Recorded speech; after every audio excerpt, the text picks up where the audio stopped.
podemos diferenciar pensamento estratégico de planejamento estratégico? Apesar dessa confusão ser muito comum, inclusive em altos executivos, né, as diferenças já foram estudadas há muitos anos. Eu vou me basear no artigo científico da professora Ginny Liedtke, da Universidade da Virgínia, publicado no prestigioso Strategy and Leadership, em 1998. Essa tabela ela está no artigo, né, e eu vou destacar aqui as ideias principais. Visão de futuro. Né, nesse aspecto, o pensamento estratégico ele dá apenas uma ideia geral. Ele sabe que essa visão de futuro, se ela for muito detalhada, ela não vai se sustentar logo no início da sua busca, porque as coisas mudam, né? O contexto evolui, o meu conhecimento sobre a realidade também vai cada vez melhorar mais. Né? Já o planejamento estratégico, essa visão de futuro, ela é detalhadamente elaborada porque ela pode ser previsível. Né? Vejo que aí a gente já começa a perceber as diferenças, né, do pensamento estratégico para o planejamento estratégico.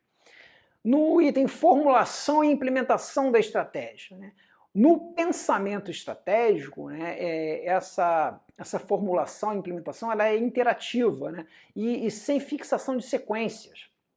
Os estrategistas eles vão analisando e se informando sobre o problema e elaborando propostas mais amplas de ação sem uma sequência específica. Né? Para entender o que significa isso, basta a gente ver o que o planejamento estratégico faz. Né? Ele tem etapas e fases rigidamente estruturadas. Existe uma sequência de passos que os planejadores têm que seguir. Às vezes essa sequência é muito complexa. E quando ele chegar no terceiro passo, o primeiro passo já não tem mais validade. Essa é uma diferença crucial. Né? A função das pessoas, né? Como é que as pessoas participam, né, na elaboração da estratégia. O pensamento estratégico, ele traz pessoas de todos os níveis da organização, né, e elas têm liberdade, né, para poder atuar, né, nessa elaboração. Ele considera importante o pensamento do alto executivo, né, daquela pessoa que vai tomar uma decisão, como também dos níveis mais baixos hierarquicamente, né, para poder ter conexão com a realidade. Já no planejamento estratégico, né, o nível mais alto, ele até ouve ali os níveis mais baixos, mas ele que vai fazer o plano e esse plano vai ser imposto para as outras pessoas. O controle.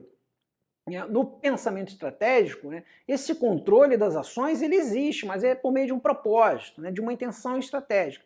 A partir do momento que todo o meu grupo, toda a minha equipe, né, conhece o propósito último daquelas ações, eles vão diante dos problemas que aparecerem e não foram previstos, tomar atitudes, vão agir de modo a atingir aquele propósito.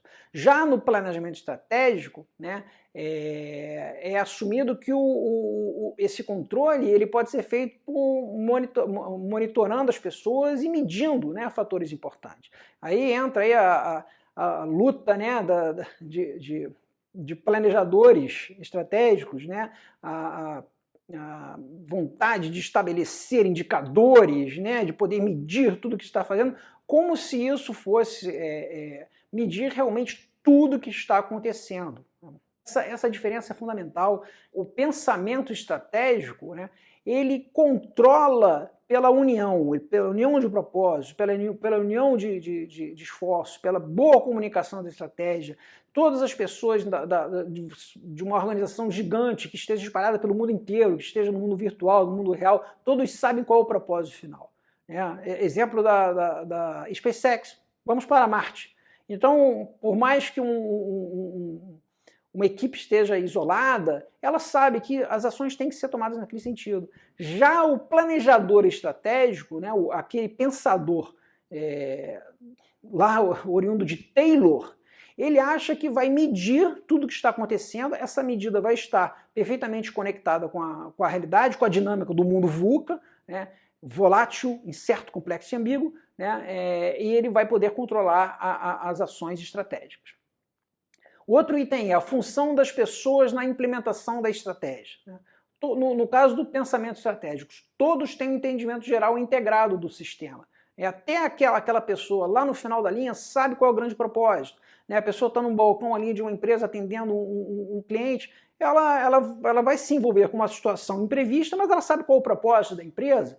Um funcionário que esteja respondendo uma questão numa rede social, sabe qual é o propósito da empresa. Ele não precisa ter uma orientação exatamente específica para aquilo, o que já não acontece com o planejamento estratégico. É a visão de Taylor. Aquele trabalhador lá no final, ele precisa saber só aquilo que ele está fazendo. Então, se acontece alguma coisa imprevista, o que é extremamente comum acontecer, esse executor que não foi integrado no pensamento estratégico, ele não sabe, ele não consegue compreender os porquês daquilo, ele provavelmente vai tomar uma ação inadequada, ou vai ter que consultar o seu chefe. Outro item, a elaboração da estratégia. No caso do pensamento estratégico, a estratégia está ligada às mudanças, está ciente de que o mundo é muito dinâmico. Ela assume que desenvolver e implementar a estratégia é mais importante do que ficar avaliando a estratégia. Então, a criatividade, a intuição, a inovação, ela é priorizada na elaboração da estratégia. Enquanto que no planejamento estratégico, o que se prioriza é estabelecer a direção da estratégia e fazer um trabalho analítico. Estabelecer a direção estratégica é fazer uma análise de dados, uma análise quantitativa. E processos e produtos. O planejamento, no caso do pensamento estratégico, o planejamento como fonte de adição de valor. Toda essa sistemática, essas atividades de planejamento, no sentido de atividades contínuas, elas enriquecem a estratégia. Já o planejamento estratégico, o processo é rígido e o produto é um plano.